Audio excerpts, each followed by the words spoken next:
Pre, saan ba banda? Pabalag-balag pa mo, tangal. Talaga, buti kaya niya lunukin yung si Mamo, no? Talaga lupit. Yan mga katracker, nakahuli na po kami ng ano. Saan niya, wag, nakahuli na po kami ng isda. So, meron naman kaming aquarium. Ito pa po yung isa. Nakahuli namin. O, pakilagay mo na dito. Yan. So, meron kaming aquarium doon. Palalaki na lang namin to kasi mahirap hulihin yung malalaki. So, nakadalawa na kami. Bah, nawala na yung ano ko.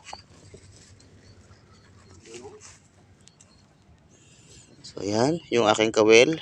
Uy! Kinakain-kain na.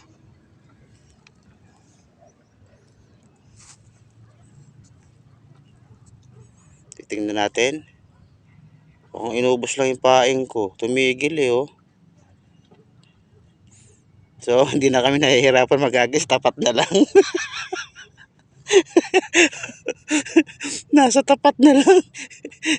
Kaya na pa kami hagis-hagis sa malayo. Ayaw eh. Busog pa yata to mga ito. Ha? Oh, ayan na naman po. Nakahuli na naman po. Ay, si Kaaryang Vlog. Nakahuli na naman. Nakatakot nga lang. Utangin na. Pag pinarito mo yung durog na durog.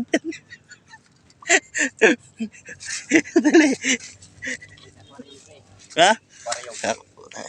Hindi, sa aquarium. Op. Bukan tatalon. Lagay ka namin sa aquarium.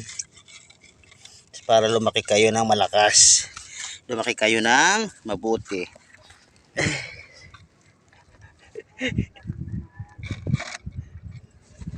Malapit nga lang sa dagat. Sarap ipain na lang ito mga ito. Oh, palaki pa yan. Ha?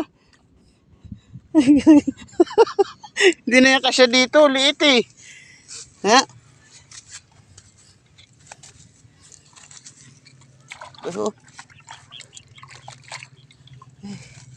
So yan, medyo malaki-laki yung isa na alagain. Yan.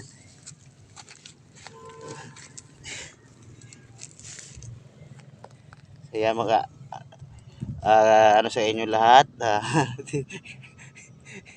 Antayin nyo lang yung next video namin. Malaki na po ito. Sa ngayon po yung video namin ngayon is medyo maliliit pa.